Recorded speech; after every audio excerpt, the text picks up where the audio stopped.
Well, first let me say this. Every model of the universe has a hard swallow. What I mean by a hard swallow is a place where the argument cannot hide the fact that there's something slightly fishy about it. The hard swallow built into science is this business about the Big Bang. Now let's give this a little attention here. This is the notion that the universe, for no reason, sprang from nothing in a single instant. Well, now before we dissect this notion, notice that this is the limit test for credulity. Whether you believe this or not, notice that it is not possible to conceive of something more unlikely or less likely to be believed. I mean, I defy anyone. It's just the limit case for unlikelihood that the universe would spring from nothing in a single instant for no reason. If you believe that, my family has a bridge across the Hudson River that we'll give you a lease option for $5. It makes no sense. It is in fact no different than saying, and God said, let there be light.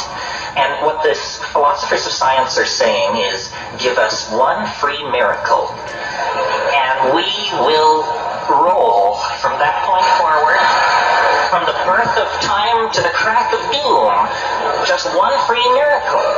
And then it will all unravel according to natural law and these bizarre equations which nobody can understand but which are so holy in this enterprise. Well, I say then, if science gets one free miracle, then everybody gets one free miracle. Yeah, those equations are complete and utter bullshit, Terence. Everybody does deserve a free miracle, besides only science. What else about science, Terence? Because you're always making fun of science, being all anti-scientist, anti-science, when you were one of the best scientists, psychonauts that ever existed, and nobody even knows about you, because they're nescient fools. I mean, science is really, it's the plumbing level of reality. It doesn't catch, the integrated nature of language, the evolution of fairy tale, the dynamics of love affairs, the quintessence of genius. These are the things that as human beings structure and constellate and guide and inform our world. And science has nothing to say about these things. Mathematics, on the other hand, is like the bedrock celebration of these things. It empowers intuition. It discovers intuition to be the most powerful epistemic tool that we have. More powerful than induction, more powerful than deduction. Intuition is the unifying of experience into a gestalt image of the world, a coming together within the organism of a correct imaging of the world. Now, what do I mean by correct imaging? All I mean is a provisional image that carries you to the next moment. This is all we can hope for at this stage. We are much more suited for dancing than for whatever it is that we have been doing. Whatever it wasn't dancing. We are a part of nature, we are a part of light, we are a part of the energy field of the planet.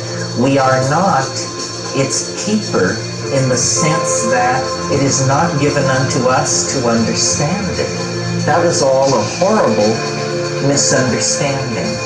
The idea that we should understand reality and then somehow make something of it. Alfred North Whitehead said that understanding is the apperception of pattern As such. That's all. So here we have a room full of people. Well, it's a pattern. It's many patterns. It's the pattern of how men and women are mixed together statistically as we scan from left to right.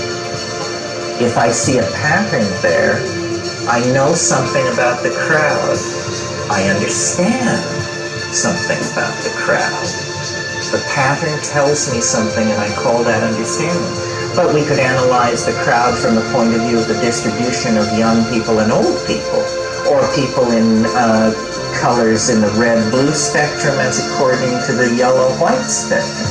Each one of these things is a way of analyzing the pattern in the room. And each one of these patterns tells the perceiver more about what is going on in the room. Because the room is not a distribution of young people and old people, a distribution of men and women, or a distribution of garment colors. The room is a mystery, a recessional mystery that presents itself as a series of interlocking patterns of infinite depth.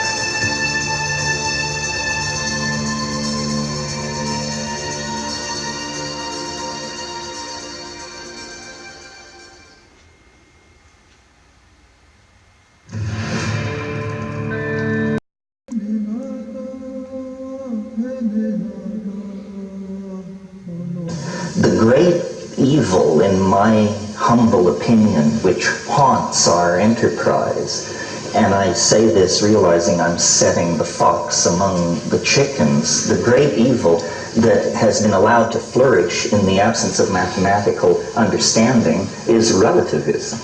And what is relativism? It's the idea that there is no distinction between shit and shinola.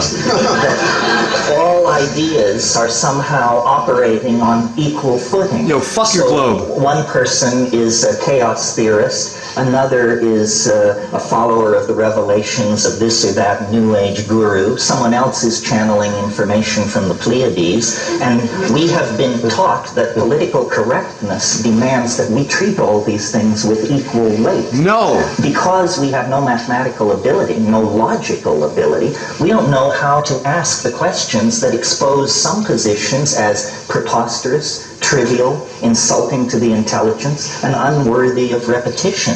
So we all are very comfortable bashing science and flailing away at that, but that isn't our enemy. Science is capable of undertaking its own reformation and critique and has been engaged in that fairly vigorously for some time.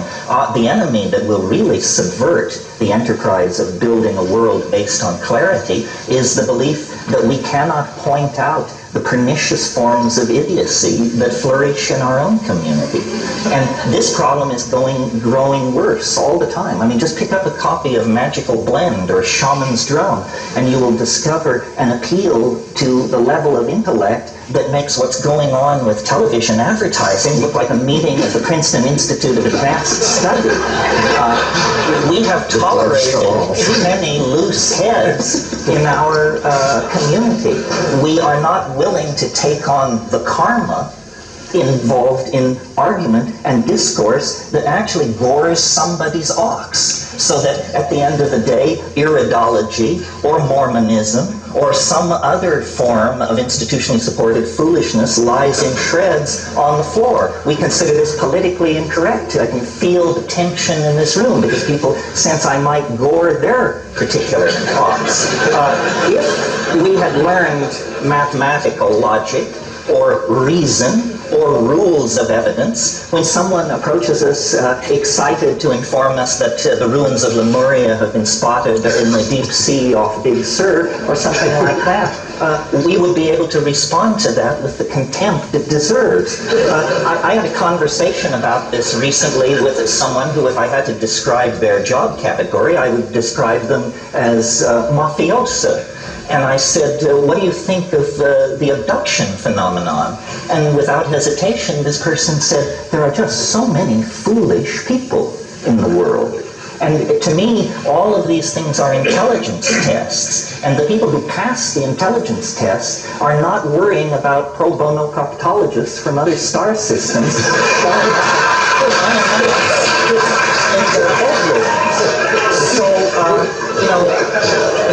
We have perfected politeness. We have perfected the ability to listen to damn foolishness without betraying by so much as the flick of an eyebrow that we realize what we're in the presence of. Now I think it's time to refine our mathematical skills, learn to think straight, and not be afraid to denounce the pernicious forms of foolishness which are vitiating the energies of our community and making us appear marginal and absurd in the discourse about truly transforming society.